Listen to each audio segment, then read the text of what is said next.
কোনো জায়গায় কোনো বিচ্যুতি থাকলে সেটা আমরা শুধুমাত্র জানিয়ে দেব। পশ্চিমবঙ্গে একটা সময় এসছে যখন এই রাজনৈতিক সমাজকে শেষ করতে হবে। দল, প্রশাসন, গুন্ডা, দুষ্কৃতী সব মিলিয়ে মিশিয়ে দিলে চলবে না।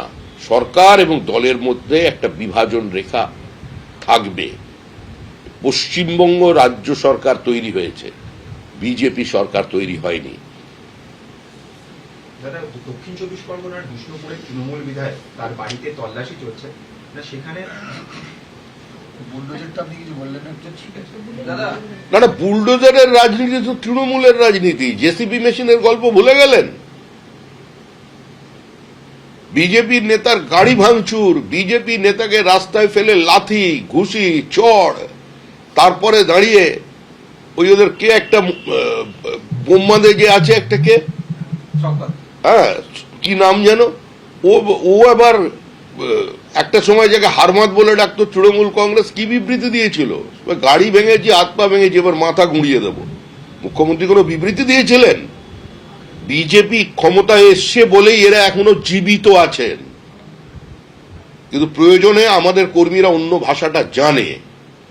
রাজ্যে কোথাও কোনো খুন হয়নি প্রতিহিংসার কারণে, যা হয়েছে তৃণমূল কংগ্রেস বিজেপি তিনজনকে খুন করেছে, আর বাদ বাকি তৃণমূলকে মেরেছে।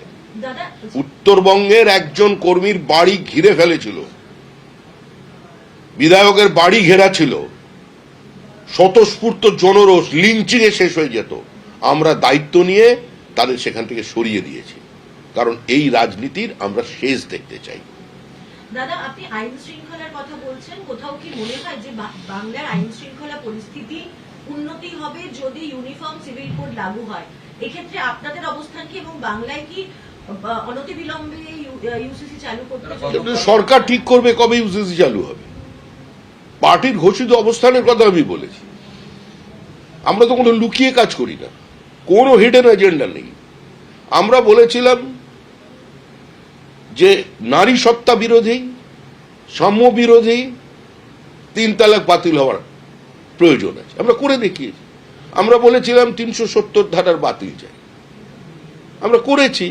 আমরা বলেছিলাম যে ভারতের অস্মিতার স্বার্থে, আত্মমর্যাদার স্বার্থে বিদেশির আক্রমণের চিহ্ন মুছে দিয়ে অযোধ্যায় আমরা রাম মন্দির করব, আমরা করেছি। আমরা বলেছি ইউসিসি আমাদের ঘোষিত অবস্থান, তা আমাদের সরকার ক্ষমতায় এসেছে, করবে। আজকে জনজাতি, আদিবাসী, তাদের রক্ষা করার দায়িত্ব, তাদের সংখ্যা কমছে, অনেক ভালনারেবল কমিউনিটি আছেন, তাদের জন্য প্রধানমন্ত্রী বিশেষ প্রকল্প নিয়ে এসেছিলেন, পিএম জনমন, এবং রাষ্ট্রপতির অনুরোধ করেছিলেন, তাকে পর্যন্ত পশ্চিমবঙ্গে কার্যকর করতে দেওয়া হয়নি। আদিবাসীদের সুরক্ষা, তাদের সংস্কৃতি, তাদের বহমানতাকে একদিকে রেখে অন্যদিকে ইউসিসি। এবার কখন করবে সেটা রাজ্যের মুখ্যমন্ত্রী ঠিক করবেন, সেটা আমরা ডিকটেট করব না। কারণ আবার বলছি, শুভেন্দু অধিকারী পশ্চিমবঙ্গ রাজ্য সরকারের মুখ্যমন্ত্রী। দাদা, কি আপনি যেটা বলছিলেন ডেমোগ্রাফিক প্রোফাইলে চেঞ্জ হচ্ছে পশ্চিমবঙ্গের বিভিন্ন জেলাগুলোতে, ডেমোগ্রাফি চেঞ্জ হচ্ছে, একটা সম্প্রদায়ের মানুষ বাড়ছে, সেটাও কি ইউসিসি লক্ষ্য থাকবে? ইউসিসি করার কি এটাও একটা লক্ষ্য, টার্গেট? ইউসিসি করার দাবিটা শুধু বিজেপির নয়, পশ্চিমবঙ্গের মানুষ চায়। বলেছিলেন এসআইআর জনবিরোধী, এসআইআর মানুষের অধিকারকে কেড়ে নেওয়া, এসআইআর কে মানুষ গ্রহণ করছে না। কিন্তু মানুষ যে এসআইআর এর পক্ষে ছিলেন নির্বাচনে, তো সেটাই মানুষ তাদের ম্যান্ডেট দিয়ে জানিয়ে দিলেন। দাদা, সোমবার থেকে রাজ্যের সমস্ত স্কুলে জনগণমন বন্দে মাতরম বাধ্যতামূলক করা হয়েছে। বন্দে মাতরম নিয়ে দীর্ঘ বিতর্ক আমরা দেখেছি।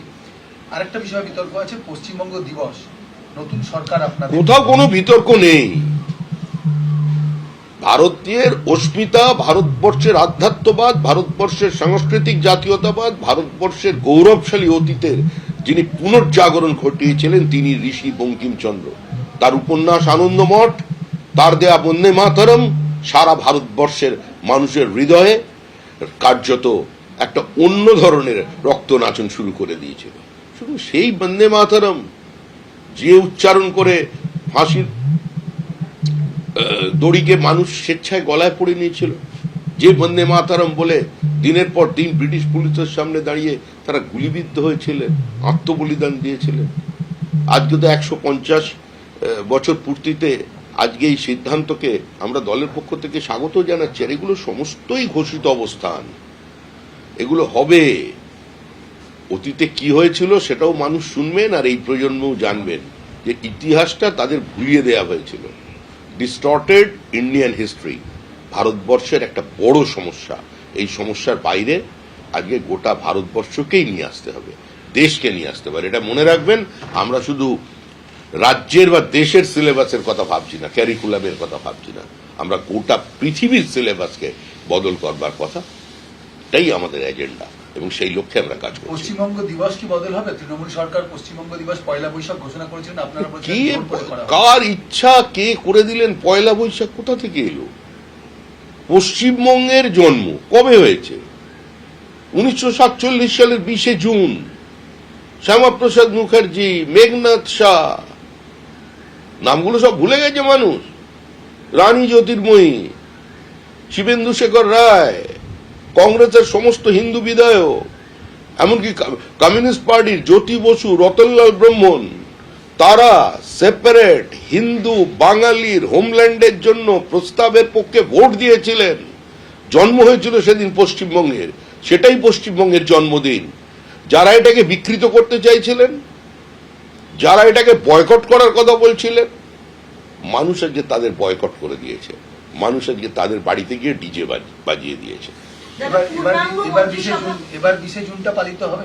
অবশ্যই হবে, প্রতিবারই আমরা করি, দল হিসেবে করি, এবার সরকার করবে।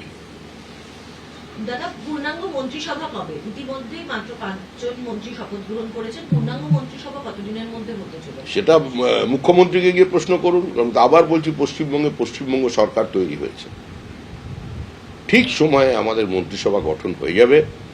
আপনারা এই নিয়ে চিন্তিত, এটাতেও আমার খুব ভালো লাগছে এবং আনন্দও পাচ্ছি যে আমাদের মন্ত্রিসভা গঠন হবে, এই জীবনে আমি দেখতে পেলাম, এবং সেটা নিয়ে আমাকে প্রশ্ন করছেন। এবিপি আনন্দ, এগিয়ে থাকে, এগিয়ে রাখে।